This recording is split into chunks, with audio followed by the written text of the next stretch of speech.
দর্শক, আপনাদেরকে যেমনটি জানিয়েছিলাম, আজকে সকালে মায়ানমারের বিভ্রান্ত ওই পারে গোলাগুলির ঘটনায় সশস্ত্র বিদ্রোহী গোষ্ঠী যারা গোলাগুলি করেছে তাদেরকে বিজিবি আটক করেছে, অর্থাৎ তাদেরকে বিজিবি আটক করেছে। আমরা সরাসরি আপনাদেরকে দেখানোর চেষ্টা করছি। বিজিবির সেক্টর কমান্ডার লেফটেন্যান্ট কর্নেল সহ অসংখ্য এখানে বিজিবি পুলিশ সেনাবাহিনী সহ অসংখ্য মানুষ এসেছেন। আমি আপনাদেরকে দেখানোর চেষ্টা করছি যারা গুলি করেছেন, যারা মায়ানমারের অভ্যন্তরে গুলি ফুটিয়েছেন তাদেরকে আটক করা হয়েছে। স্থানীয়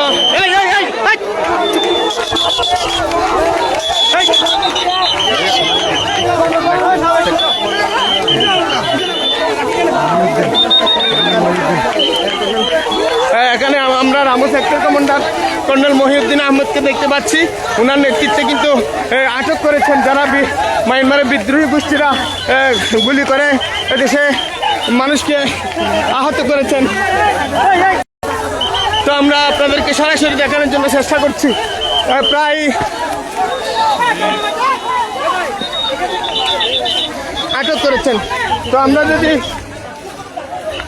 একটু দেখানোর চেষ্টা করছি, সরাসরি দেখানোর চেষ্টা করছি আপনাদেরকে,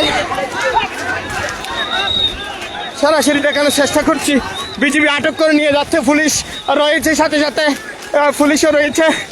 যারা মায়ানমারের বিদ্রোহী গোষ্ঠী আরকান আর্মি এবং অন্যান্য বিদ্রোহী গোষ্ঠী যারা রয়েছেন তারা মায়ানমারের ওপার থেকে তারা গুলি করেছেন, বাংলাদেশের দিকে তাক করে তাদেরকে আটক করেছেন। কয়েকজন পুলিশ বাড়ির ইনচার্জ দেখা যাচ্ছে। পাশাপাশি আমরা আপনাদেরকে সরাসরি সংযুক্ত হয়েছি। কয়েকজন পুলিশ বাড়িতে তাদেরকে নিয়ে যাওয়া হচ্ছে। অসংখ্য যাদেরকে স্থানীয় ভাষায় মগবাগি বলা হয় তাদেরকে আটক করেছে পুলিশ, বিজিবি এবং আইন শৃঙ্খলা বাহিনীর সদস্যরা তাদেরকে আটক করেছে।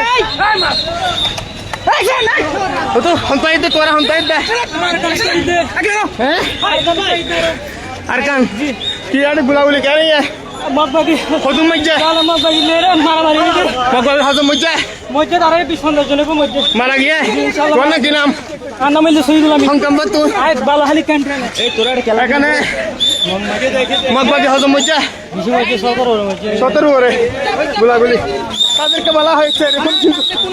আমরা তাদের কাছ থেকে এখানে ভাই আমরা এতক্ষণ করছেন, আপনাদের প্রেস ব্রিফিং দেওয়া হবে না? ঠিক আছে, যে এখানে আটকে দেওয়া হচ্ছে যে আমরা আইন শৃঙ্খলা বাহিনীর সদস্য যারা রয়েছে তাদেরকে একটু দেখানোর চেষ্টা করছি। এখানে হোয়াইট টং পুলিশ বাড়িতে তাদেরকে নিয়ে আসা হয়েছে এবং আইন শৃঙ্খলা বাহিনীর অসংখ্য গাড়ি কিন্তু এখানে এসে টোটাল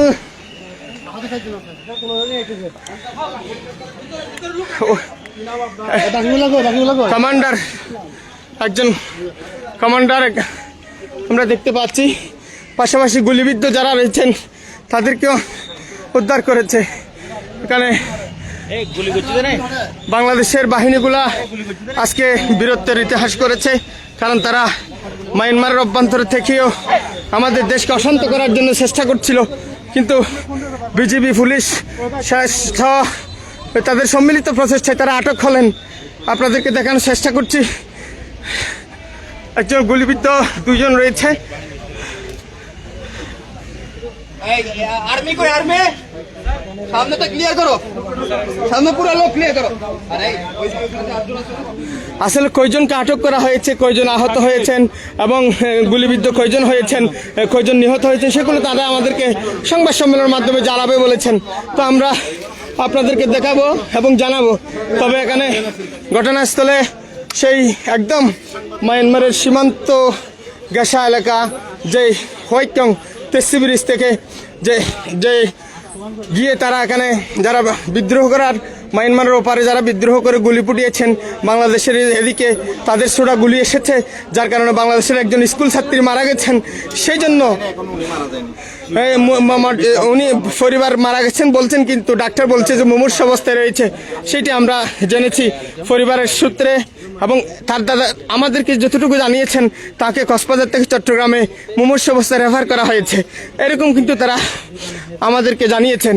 তো এখনো সে মারা যায়নি, অবশ্য গুলিবিদ্ধ মুমূর্ষ অবস্থায় রয়েছে। পাশাপাশি এখানে মায়ানমারের কিছু বিদ্রোহী গোষ্ঠী সদস্যরা সেদেরকে আটক করা হয়েছে। কখন তাদেরকে কয়জন আটক করা হয়েছে, কেন সেখানে যুদ্ধ হয়েছিল, গোলাগুলির ঘটনার বিস্তারিত বর্ণনা কিন্তু আমরা আপনাদেরকে জানাবো। তার আগে যদি একটু আপনাদেরকে দেখানোর চেষ্টা করছি, রামু সেক্টর কমান্ডারের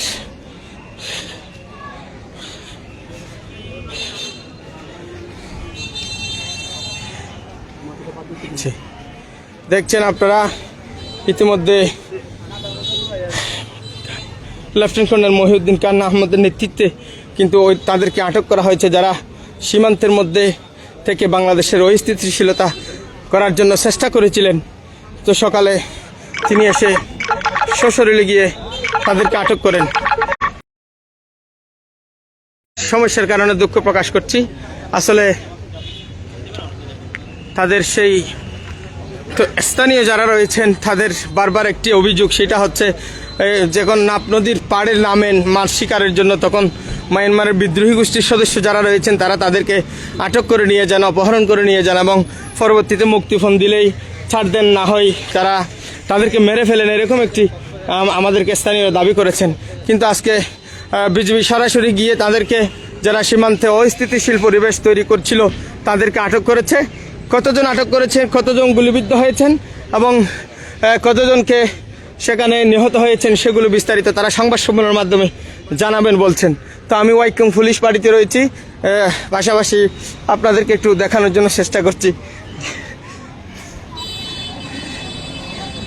সকাল থেকে কিন্তু একটি বিষয় যদি আপনাদেরকে বলি, রাত থেকে মুহুমুহু গুলির শব্দে সীমান্তের ওপার মায়ানমারের একটি অঞ্চল কেঁপে উঠেছিল। পরবর্তীতে সেটি সেখান থেকে গোলা এবং মোটর শেলের সেই বিভিন্ন অংশ ছুটে এসে আমাদের এলাকায় পড়ে, এবং একজন ছাত্রী গুরুতর আহত হয়ে চট্টগ্রাম মেডিকেল কলেজ হাসপাতালে প্রেরণ করেছেন কক্সবাজার থেকে, সেটিও আমরা জেনেছি। এবং একটি যদি জানানোর চেষ্টা করি, এখানে সকাল থেকে রাস্তা যে অবরোধ ছিল, টেকনাফ কক্সবাজার মহাসড়ক অবরোধ ছিল, সেটি আবার পুলিশ, সেনাবাহিনী, বিজিবি, নৌবাহিনী সহ এবং স্থানীয় সাবেক এমপি শাহজাহান চৌধুরী ও রাজনৈতিক নেতৃবৃন্দরা এসে সেটি তাদেরকে বুঝিয়ে সড়ক মুক্ত করেছে। এখন সড়কের যান চলাচল স্বাভাবিক হয়েছে। কিন্তু তৎমধ্যে ওই যারা মিয়ানমারের বিচ্ছিন্নতাবাদী সংগঠন রয়েছে, তাদের অধিকাংশ বিপুল পরিমাণ সদস্য আটক করেছেন। তাদের মধ্যে কয়েকজন গুলিবিদ্ধ হয়েছেন। তারা কতজনকে আটক করেছে, কতজন গুলিবিদ্ধ হয়েছে, অথবা কতজন নিহত হয়েছে, এগুলো তারা সংবাদ সম্মেলনের মাধ্যমে আমাদেরকে অবশ্যই জানাবেন। তার আগে আমি আপনাদেরকে একটু জানানোর চেষ্টা করছি, যারা মায়ানমারের ওপার থেকে গুলি করে দেশের ভিতরে অস্থিতিশীল তৈরি করার জন্য চেষ্টা করছিল, তাদেরকে কিন্তু বিজিবি আটক করেছে, সেটি আমরা কিন্তু জেনেছি। তো আমাদেরকে তারা সংবাদ সম্মেলনের মাধ্যমে সব কিছু জানাবেন। তার আগ পর্যন্ত আপনাদেরকে এতটুকু জানালাম। এবং তার আগে রোহিঙ্গা 2017 সালে রোহিঙ্গা আসার পর থেকে আমাদের বাংলাদেশের যে মানবিক আশ্রয় দিয়েছিল, এরপর থেকে বিভিন্ন অপরাধ কর্মকাণ্ড শুরু হয় তাদের সাথে এবং তাদের সংমিশ্রণে, যেগুলো পরবর্তীতে বড় আকারে রূপ ধারণ করেছে। তো আমরা দেখতে পাচ্ছি পুলিশ পাড়ির ইনচার্জকে